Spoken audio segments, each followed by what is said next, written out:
Ibu Saudara yang dikasihi Tuhan, Shalom. Shalom. Puji nama Tuhan. Seberapa yang hadir pagi hari ini, mari kita sama-sama menyatukan hati kita. Puji nama Tuhan karena begitu besar anugerahnya kita boleh ada sebagaimana kita ada pagi hari ini.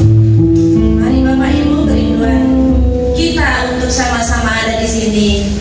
Kita akan memuliakan nama Tuhan, menyembah nama Tuhan, karena Tuhan sudah begitu baik kepada kita. Pujian dan penyembahan kita pagi hari ini kita akan naikkan bersama-sama. Bapak Ibu sekalian, mari kita bersatu di dalam Tuhan.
berbicara tentang masa-masa penampakan Yesus 40 hari setelah kebangkitan. Dan pagi ini kita akan berbicara penampakan Yesus kepada Thomas, dan kita akan melihat bagaimana Thomas dipulihkan oleh Tuhan setelah Thomas mengalami perjumpaan dengan Tuhan. Kita sama-sama akan membaca dari kitab Injil Yohanes pasal yang ke-20. Injil Yohanes pasal yang ke-20, kita membaca ayat yang ke-24 sampai dengan 29. Yohanes pasal yang ke-20, kita membaca ayat yang ke-24 sampai 29. Tetapi Thomas, seorang dari ke-12 murid itu yang disebut Didimus, tidak ada bersama-sama mereka ketika Yesus datang ke situ. Saya ulangi. Tetapi Thomas, seorang dari 12 murid Yesus itu yang disebut Didimus, tidak ada bersama-sama mereka ketika Yesus datang ke situ. Maka murid-murid yang lain itu padanya, kami telah melihat Tuhan. Tetapi Thomas berkata kepada mereka, sebelum aku melihat bekas paku pada tangannya, dan sebelum aku mencucukkan jariku ke dalam bekas paku itu dan mencucukkan tanganku ke dalam lambungnya, sekali-kali aku tidak akan percaya. 8 hari kemudian murid-murid Yesus berada kembali dalam rumah itu, dan Thomas bersama-sama dengan mereka. Sementara pintu-pintu terkunci, Yesus datang dan ia berdiri di tengah-tengah mereka dan berkata, damai sejahtera bagi kamu. Kemudian ia berkata kepada Thomas, taruhlah jarimu di sini dan lihatlah tanganku, ulurkanlah tanganmu dan cucukkan ke dalam lambungku, dan jangan engkau tidak percaya lagi, melainkan percayalah. Thomas menjawab dia, ya Tuhanku dan Allahku. Kata Yesus kepadanya, karena engkau telah melihat aku, maka engkau percaya. Berbahagialah mereka yang tidak melihat namun percaya. Bapak Ibu, kalau kita melihat atau membaca bagian ini, sungguh-sungguh sangat ironis. Kenapa? Murid Yesus yang tiap hari bersama-sama dengan Yesus, yang selama 3,5 tahun dia pergi bersama dengan Yesus, dia makan bersama dengan Yesus, dia tidur bersama-sama dengan Yesus, tetapi dia tidak paham, dia tidak mengenal apa yang sudah Tuhan Yesus perkatakan. Kenapa? Karena Yesus pernah berkatakan bahwa dia tidak akan bangkit pada hari ketiga. Nah, Thomas, dia sehari bersama dengan Yesus, sehingga sangat-sangat ironis. Artinya bahwa kita di sini melihat bahwa orang yang selalu beribadah kepada Tuhan, orang yang dekat dengan Tuhan, orang yang katanya rajin ibadah, belum tentu dia mengenal Tuhan secara benar. Buktinya apa? Rasul yang orang yang sehari bersama dengan Yesus, atau murid Yesus jilid satunya, 12 murid Yesus yang sehari-hari bersama dengan Yesus, dia nggak mengenal Yesus. Nah, jadi pertanyaan buat kita, mengapa orang nggak percaya dengan kebangkitan? Bapak Ibu, pada dasarnya adalah setan menghendaki orang nggak percaya kepada kebangkitan. Kenapa? Karena keselamatan terjadi karena Yesus mati, Yesus bangkit, dan Yesus naik ke surga dan seterusnya. Kebangkitan adalah proses keselamatan yang dikerjakan oleh Tuhan untuk menyelamatkan umat ciptaannya. Sehingga kalau orang percaya kepada kebangkitan, maka dia akan selamat. Setan bekerja, dia kerja keras ketika orang berbicara tentang keselamatan. Dan ketika berbicara keselamatan, Petrus misalnya, ketika Petrus berbicara tentang keselamatan, dia akan berbicara tentang kematian dan kebangkitan Yesus.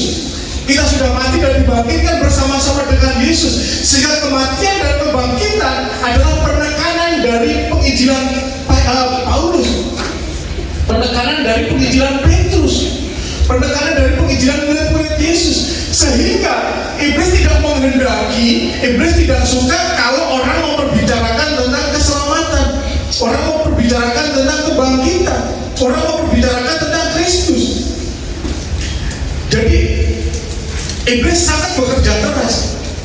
Jadi kerja keras iblis bukan ketika kita sedang santai, bukan ketika kita sedang dalam pergumulan, tetapi kerja keras iblis adalah ketika kita memperkatakan tentang keselamatan, ketika kita memperkatakan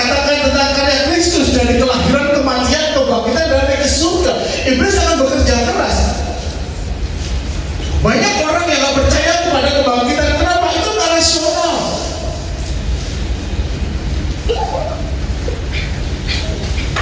Kenapa? Orang sudah mati bangkit. Gak rasionalnya di mana?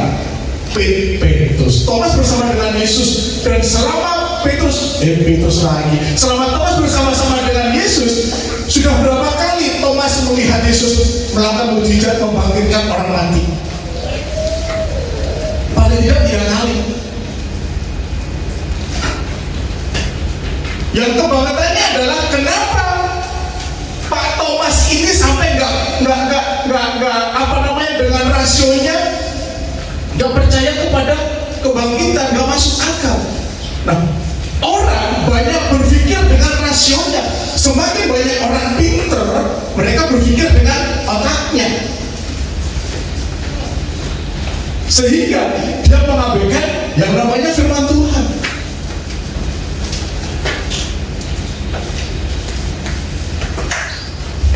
Bapak Ibu, banyak orang tidak percaya kepada firman. Banyak orang yang tidak dipenuhi dengan firman. Banyak orang yang ngaku orang percaya tapi tidak hidup dalam firman, sehingga mereka sulit, mereka sukar untuk percaya tentang kebangkitan. Sekarang kita berpikir deh, orang yang bergaul dengan Tuhan, dia akan memahami Tuhan. Orang yang bergaul dengan firman, dia akan memahami firman. Kalau dia memahami Tuhan, dia mengenal Tuhan, dia mengerti apa yang Tuhan kerjakan, dia mengerti apa yang Tuhan lakukan. Ketika Tuhan melakukan, membangkitkan orang mati, sebuah contoh, sebuah teladan, sebuah gambaran bahwa Yesus adalah Allah yang sanggup untuk apa? Sanggup untuk membangkitkan. Sehingga orang yang tidak percaya kepada firman, dia tidak percaya dengan Tuhan, dia tidak percaya kepada apa yang Tuhan kerjakan, dia tidak percaya dengan apa yang Tuhan lakukan. Kalau orang sudah percaya, Thomas pun gak nyampe. Selanjutnya Pak, Thomas pun juga tidak percaya. Kenapa? Di ayat yang ke-24 tadi, tetapi Thomas, seorang dari 12 muridnya yang disebut Didimus, tidak ada bersama-sama dengan mereka. Ketika Tuhan Yesus bangkit, ketika murid-murid Yesus datang ke kubur Yesus, ketika Tuhan Yesus menampakkan kepada murid-muridnya, Thomas tidak bersama-sama dengan mereka.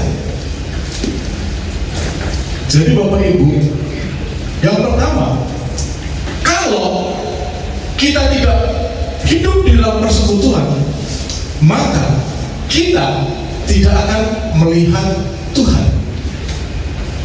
Thomas tidak ada bersama-sama dengan mereka, sehingga Thomas tidak bisa melihat, Thomas tidak menyaksikan pada saat Tuhan Yesus bangkit.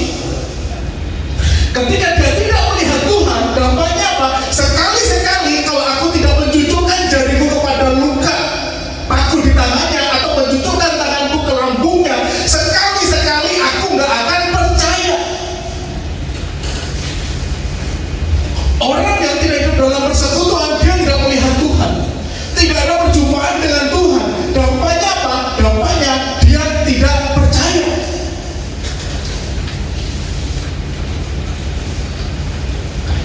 Jadi Bapak Ibu, untuk ketemu dengan Tuhan, syaratnya adalah kita hidup di dalam persekutuan. Persekutuan dengan siapa? Persekutuan dengan orang percaya, persekutuan dengan Tuhan. Tanpa persekutuan kita tidak akan pernah ketemu Tuhan. Tanpa persekutuan kita tidak akan pernah melihat Tuhan. Ternyata Thomas juga seorang yang tidak gampang percaya. Thomas seorang yang skeptis. Bapak Ibu, ketika saya sedang mengassessment karyawan untuk promosi gitu kan, ketika ditanya kelemahanmu apa, 99% berkata, saya tidak mudah percaya. Jadi Bapak Ibu, kalau saya assessment gitu, saya selalu tertawa. Kenapa orang tidak mudah percaya? Saya tanya, dengan anak buahmu sekalipun, iya. Dengan teman kerja terdekatmu sekalipun, iya. Saya tidak mudah percaya. Bapak Ibu, orang yang tidak mudah percaya, tanda-tanya besar. Mentalnya sehat kan? Orang yang tidak mudah percaya, orang yang gampang ragu-ragu, mereka adalah orang yang sangat pesimis. Orang yang tidak mudah percaya, bahwa orang yang selalu bersama-sama dengan Yesus, tapi dia tidak gampang percaya. Aneh kan? Dampak dari apa? Dampak dari pengenalan akan Tuhan. Ketika dia tidak mengenal sungguh-sungguh, dia tidak akan mudah percaya. Tetapi Bapak Ibu, ketika si Thomas seorang yang skeptis, dia bukan orang yang munafik. Dia katakan sekali-sekali aku gak percaya, titik. Dia jujur. Ketika belum mengalami perjumpaan dengan Tuhan, ketika belum mengalami perjumpaan dengan Tuhan dengan mencucukkan tangannya atau menunjukkan jarinya, dia sekali-sekali gak percaya. Dia bukan seorang yang munafik. Orang yang gak gampang percaya, yang pura-pura percaya, itu loh yang bahaya. Bapak Ibu, orang yang rajin ke gereja, orang yang rajin ibadah, belum tentu dia percaya kepada Tuhan. Kita uji. Saya percaya kepada Tuhan. Ketika ditanya, siapa yang percaya kepada Tuhan? Angkat tangan, semua angkat tangan. Ketika orang lagi nyaman, ketika orang dalam kondisi baik, percaya kepada Tuhan itu gampang. Ketika orang diberkati, percaya kepada Tuhan itu gampang. Tetapi ketika seseorang ada dalam masalah yang gede, percaya? Oh, percaya. Tetapi ketika dalam kesulitan, percaya dengan Tuhan enggak? Kok Tuhan gak campur tangan ya ketika aku dalam pergumulan? Kok Tuhan? Di mana Tuhan? Kepercayaannya semu.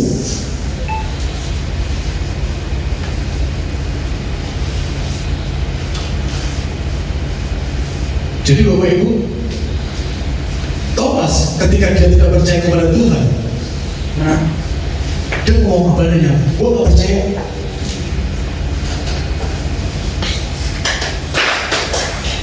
Kenapa?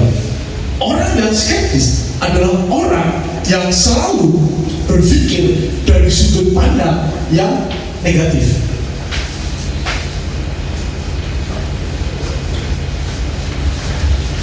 Suatu saat saya jumpai teman-teman saya ketika teman saya melihat diskusi saya ketika saya menyinggung seseorang. Saya bilang, dia lakukan itu karena ketaatan. Oh, belum tentu, karena saya berpikir dari sisi positif. Loh, kita enggak, kita lihat dari kehidupannya sehari-hari. Oke. Ketika kita melihat seseorang dari sudut pandang negatif, apapun yang kita lihat dari orang itu pasti jelek.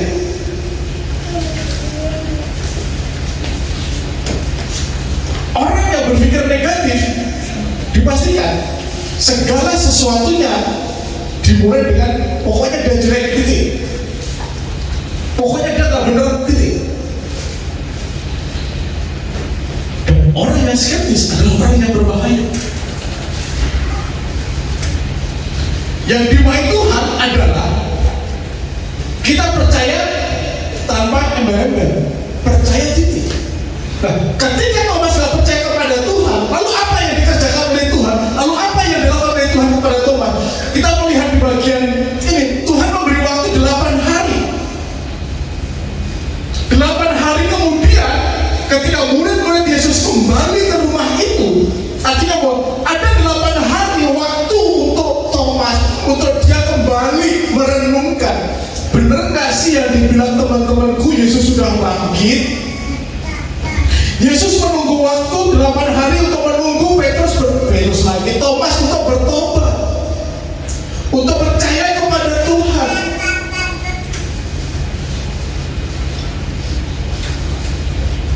Jadi Bapak Ibu,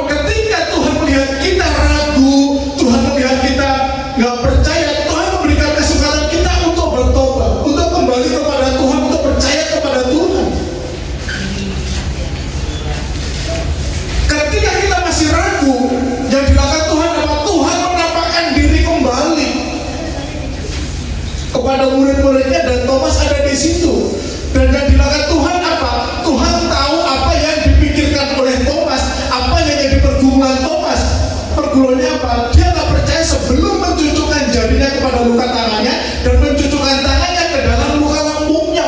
Dan ketika Tuhan datang, yang pertama dikatakan kepada Thomas, Thomas, cucukkan jarimu ke dalam luka tanganku dan cucukkan tanganmu ke dalam luka lambungku.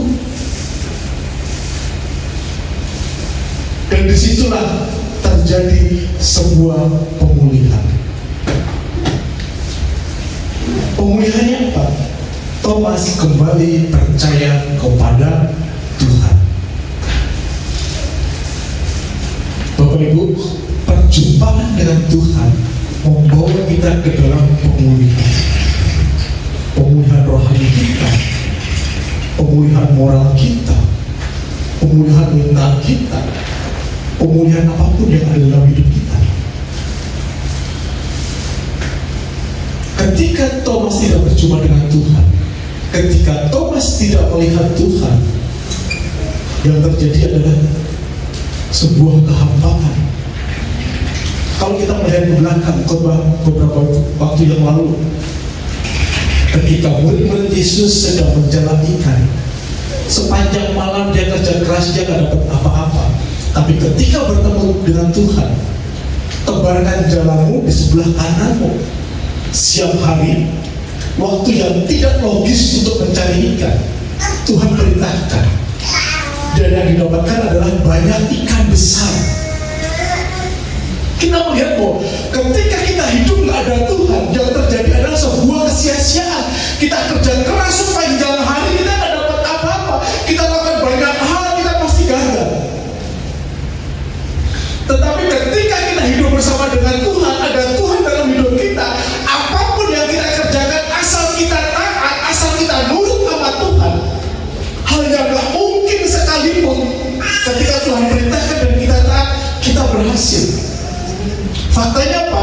Siang hari gak ada ikan di permukaan laut, tapi murid-muridnya percaya, murid-muridnya taat. Jadi Bapak Ibu, untuk terjadi pemulihan dalam hidup kita harus didasarkan pertama ketaatan kita kepada Tuhan dan kepercayaan kita kepada Tuhan. Tidak ada perjumpaan dengan Tuhan tanpa iman. Atau dalam kata sederhana, gak ada perjumpaan dengan Tuhan kalau kita gak percaya kepada Tuhan. Tetapi ketika kita percaya, Tuhan sanggup menampakkan dirinya kepada orang yang tak percaya itu. Dan sebuah anugerah bagi Thomas ketika Tuhan menampakkan diri kembali kepada Thomas. Lalu sikap Thomas bagaimana? Sikap Thomas menjadi percaya. Dan setelah percaya, Thomas mengalami pemulihan.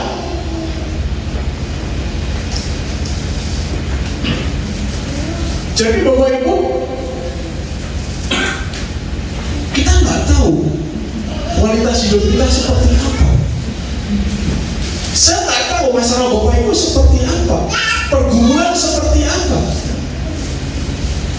Tetapi satu hal, kalau kita rindu terjadi pemulihan dalam hidup kita, ayo kita percaya kepada Tuhan. Percaya sungguh-sungguh, percaya walaupun tidak melihat, bukan percaya setelah aku melihat. Pertumbuhan iman kita itu dimulai dari percaya kita kepada Tuhan. Dan setelah percaya, kita akan bergaul dengan Tuhan dan kita akan mengalami pertumbuhan itu.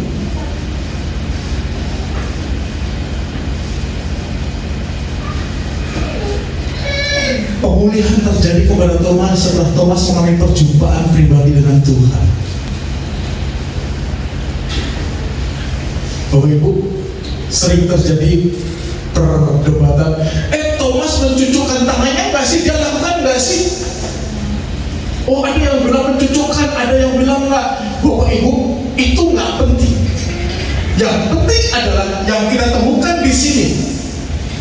Thomas mengalami perubahan ketika dia bertemu dengan Tuhan.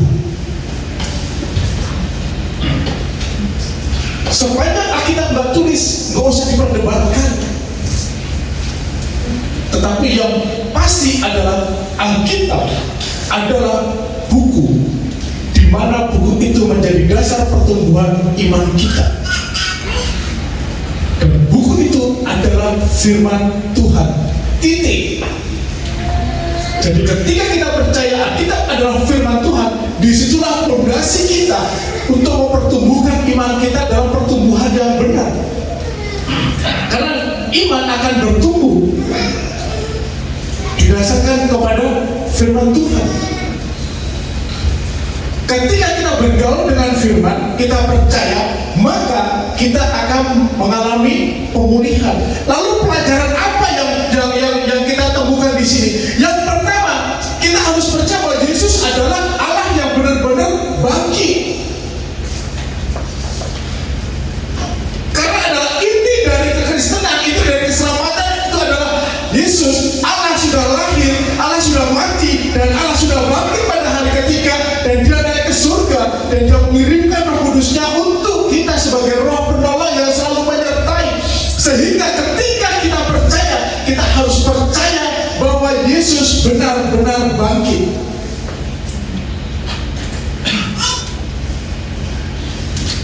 Ketika kita ragu bahwa Yesus bangkit, maka kita meragukan firman Tuhan.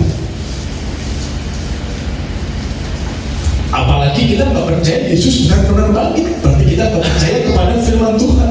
Kita nggak percaya pada firman Tuhan, berarti kita nggak percaya pada Tuhan.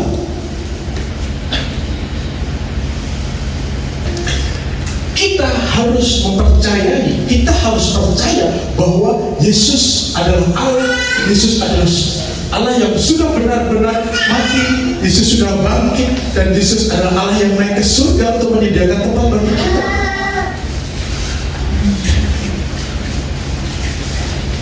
Jadi Bapak Ibu, iman kita didasarkan kepada dasar yang benar, bahwa Yesus sudah lahir, Yesus mati, dan Yesus bangkit pada hari ketiga, dan Dia akan naik ke surga.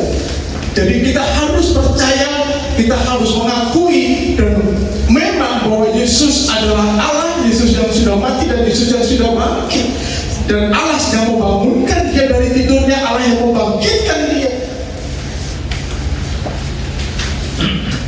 Karena Dia Allah, Dia bangkit. Dan karena kita telah melihat kebangkitan, kita harus sungguh-sungguh percaya. Bapak Ibu, kalau kita melihat bagian yang lain, iman didasarkan pada hal-hal yang tidak kita lihat. Iman adalah dasar dari segala sesuatu yang kita harapkan, dan bukti dari segala sesuatu yang kita tidak lihat. Oke. Salah satunya, kita melihat kebangkitan enggak? Kita melihat karya Tuhan enggak? Kita melihat kebenaran terjadi dalam hidup kita enggak? Ketika kita tidak percaya kepada itu, maka kita tidak memiliki iman yang bertumbuh. Sehingga iman yang bertumbuh harus didasarkan kepada percaya, meskipun kita tidak melihat, bukan percaya setelah kita melihat.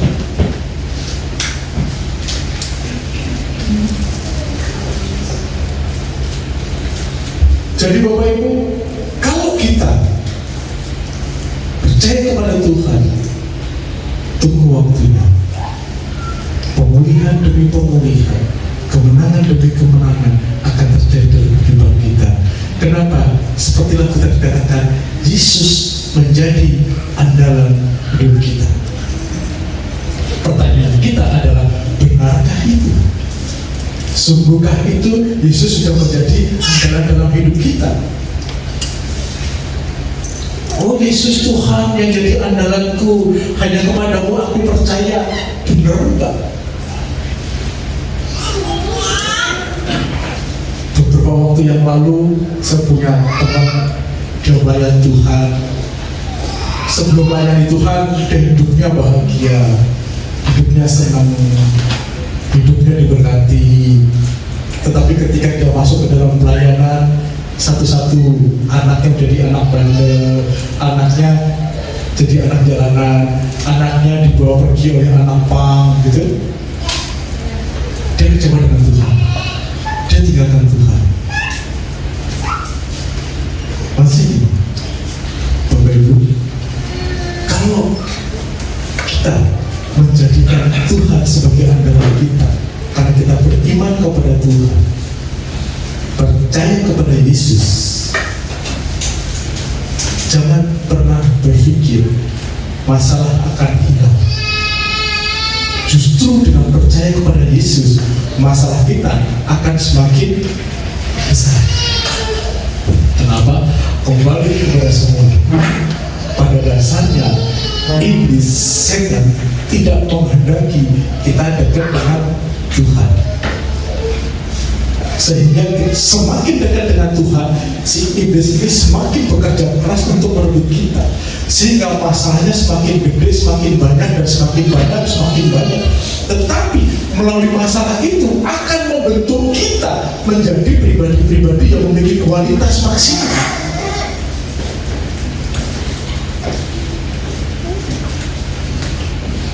Saya pernah pergi ke Lampung. Pertama kali saya naik kapal, saya nggak tahu ada kapal eksekutif, ada kapal ekonomi. Saya naik yang ekonomi 2 tahun, gitu. Tiba-tiba ombaknya tinggi, kapalnya nggak bisa nyadar, harus ngapung-ngapung di sepertiga sebelum apa namanya itu pelabuhan. Dan ngapung-ngapungnya malam hari, dan waktunya kalau perjalanan langsung 2 jam, saya ngapung-ngapungnya 5 jam. Enak lah, di sini saya melihat. Ternyata ketika saya naik ke tempat apa namanya, ke tempat nakoda, saya melihat. Yang pertama saya pengen nakoda itu sebenarnya kayak apa sih sekiranya? Oh, bundaran kecil. Yang terjadi dalam pikiran saya adalah bagaimana ketika ombak gede, kapal berhenti, yang dilakukan nakoda apa? Saya dengar sang kapten memerintahkan untuk turunkan jangkar. Setelah turunkan jangkar, nakodanya memposisikan pada posisi yang benar, supaya ketika gelombang tinggi, gelombang gede, padahal itu swasta kan nggak gede-gede banget kan,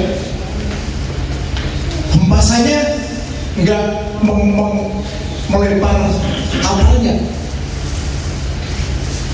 Maksudnya gini, saya tanya, Pak, bagaimana Bapak tahu posisinya benar sehingga hempasannya nggak gede? Ini mah kecil.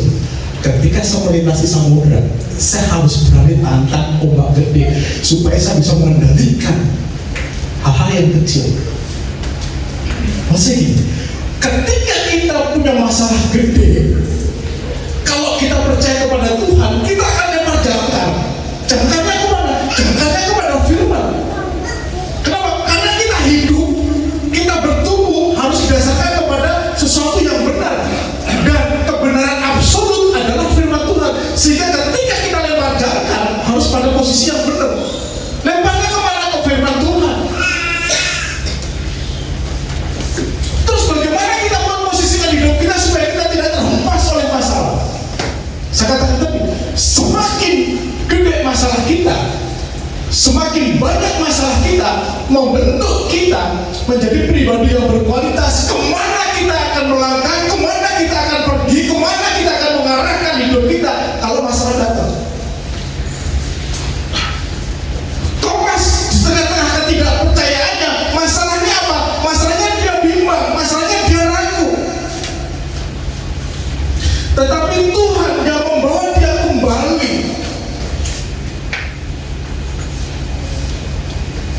Thomas bergerak dari ketidakpercayaannya, Thomas bergerak dari keraguannya kembali untuk percaya kepada Tuhan. Masalah kita dalam hidup kita akan membawa kita bergerak dari keraguan-keraguan, dari merasa tidak mampu, menjadi pribadi yang berkemenangan. Dasarnya apa? Kemana kita melemparkan si jangkar tadi? Atau kita melempar jangkar yang benar pada dasar yang kuat, yaitu firman Tuhan, maka kita akan tahu persis. Ketika masalah muncul ini, aku datang kepada Tuhan. Tuhan memberikan kita kemenangan demi kemenangan. Jadi Bapak Ibu, jadi orang Kristen bukan berarti gak punya masalah. Justru masalahnya makin gede. Tetapi ada satu jaminan, kalau kita percaya kepada Tuhan, Tuhan memampukan kita untuk menyelesaikan masalah kita. Tuhan memampukan kita untuk menang atas masalah kita. Tuhan memampukan kita menjadi pemenang. Kuncinya apa? Kuncinya kita mengalami perjumpaan dengan Tuhan. Kita harus bergerak dari keraguan kita kepada kepercayaan kita, pengakuan kita. Pengakuan yang mana? Yesus sudah mati dan bangkit pada hari ketiga, dan Dia naik ke surga. Jadi Bapak Ibu, kebangkitan Kristus adalah kunci kemenangan kita sebagai orang percaya. Kita sudah mati bersama-sama dengan Yesus dan dibangkitkan bersama-sama dengan Yesus, dan kita menjadi pribadi yang sudah dimenangkan di dalam Tuhan. Jadi Bapak Ibu, setiap kita harus percaya bahwa Yesus adalah Allah, dan Dia sudah benar-benar bangkit. Dan kita harus percaya walaupun kita tidak melihat, namun percaya atas kebangkitan Tuhan.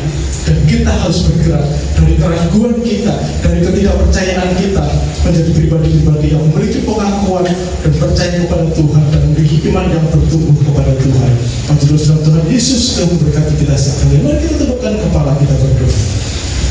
Kami mengucap syukur Tuhan, pagi ini Tuhan memberikan kepada kami sebuah peringatan. Kau mengingatkan kami Tuhan, untuk kami percaya kepada Tuhan, untuk kami percaya bahwa Kau adalah Allah yang sudah lahir dalam Kristus, Allah yang sudah mati, dan Allah yang sudah bangkit pada hari ketiga. Dan Kau akan naik ke surga, dan Kau akan mengirimkan Roh Kudus-Mu kepada setiap kami. Kami bersyukur Tuhan, memiliki Allah yang sudah mati, yang sudah bangkit untuk menyelamatkan setiap kami. Sehingga kami bukan lagi umat-umat yang binasa, tapi kami adalah umat-umat yang berkemenangan, umat yang memiliki iman yang bertumbuh dalam Kristus, sehingga kami diselamatkan oleh iman percaya kami kepada Kristus. Kami mau Tuhan meninggikan nama-Mu Tuhan, melalui segala pujian kami Tuhan, melalui hormat dan syukur kami Tuhan, melalui pengakuan kami Tuhan bahwa Engkau adalah Yesus yang sudah mati bagi kami, Engkau yang sudah Yesus yang sudah menyelamatkan kami, Engkau yang sudah mengangkat kami sebagai anak-anak-Mu Tuhan. Katakan, bagi Dia segala pujian, hormat serta syukur kekal selamanya.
Allah yang tiada taranya di dalam kehidupan kami Tuhan. Engkau adalah Allah yang sungguh luar biasa. Engkau telah bangkit bagi kami Tuhan, memberikan kemenangan dalam hidup kami. Ajar kami Tuhan untuk menjadi orang-orang yang selalu percaya kepadamu Tuhan. Meskipun kami tidak pernah melihat kebangkitan-Mu ya Bapa, namun kami percaya bahwa Engkau adalah Allah kami yang begitu berkuasa di dalam kehidupan kami ya Bapa. Mau telah Kau kalahkan di dalam hidup kami Tuhan. Kau telah menang Tuhan. Dan pada saat ini Tuhan kami mendapatkan kemenangan itu ya Bapa. Karena kami tahu Tuhan, dikala Tuhan kami percaya kepadamu Tuhan, maka kemenangan demi kemenangan akan Kau berikan di dalam kehidupan kami. Pakai terus Tuhan buat Pak Lulu ya Bapa, yang telah menyampaikan kebenaran firman-Mu. Kiranya di mana saja Tuhan beliau berada ya Bapa, tangan kasih-Mu Tuhan akan senantiasa memakainya ya Bapa. Kau tahu Tuhan bagaimana isi hatinya, Kau juga tahu bagaimana kerinduannya. Biarlah Tuhan apapun Tuhan yang dikerjakannya buat menjadi berhasil oleh karena tangan kasih dan pengasihan daripada-Mu saja ya Tuhan, yang akan senantiasa menolong di dalam kehidupannya. Bapa di surga, pada kesempatan pagi ini kami berdoa ya Bapa, buat saudara-saudara kami Tuhan yang pada saat ini sedang mengalami sakit Tuhan, buat Kesia Tuhan, buat Cynthia Tuhan, yang pada saat ini Tuhan anak daripada Pak Musa Tuhan. Begitu pula Tuhan saudara-saudara kami yang lain yang tidak dapat kami sebutkan satu persatu, yang pada saat ini mungkin sakit. Mari Tuhan Kau menjamah mereka Tuhan dengan kuasa yang daripada-Mu Tuhan, bahwa Kau adalah Allah yang luar biasa, supaya akan senantiasa Tuhan menolong di dalam kehidupan mereka. Apapun sakit penyakit yang mereka alami pada saat ini, kami bersatu hati di dalam nama Tuhan Yesus Kristus. Seluruh darah-Mu Tuhan akan senantiasa membasuhnya, memberikan kesembuhan, karena Engkau adalah Allah kami yang sungguh luar biasa dalam hidup kami. Pada kesempatan pagi ini kami juga berdoa Tuhan buat nyonya daripada Pak Anton Sinaga Tuhan, yaitu Ibu Sarah, yang pada saat ini Tuhan sedang berjuang untuk melahirkan anaknya ya Bapak. Kami percaya Tuhan Engkau akan senantiasa menolongnya Tuhan dalam persalinan ini ya Bapak, dalam sesar ini. Pak akan campur tangan memakai para medis Tuhan untuk dapat Tuhan menolongnya,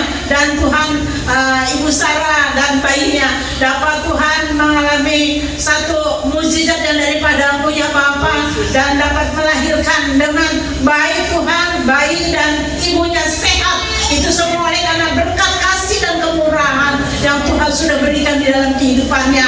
Namun kami percaya ya Bapa, bahwa tidak ada sesuatu yang mustahil bagi-Mu. Kau dapat Kau lakukan setiap apapun juga di dalam kehidupan kami ya Bapa. Bapa di surga, kami bersyukur dan berterima kasih kepada-Mu Tuhan atas segala berkat-berkat yang Tuhan sudah berikan dalam hidup kami. Kalau pada pagi ini kami dapat mengucap syukur di hadapan-Mu Tuhan, pada karena anugerah yang Tuhan sudah berikan dalam hidup kami. Ini satu kemurahan yang Tuhan sudah nyatakan ya Bapak, sehingga kami dapat bersorak-sorai memuliakan nama-Mu Tuhan.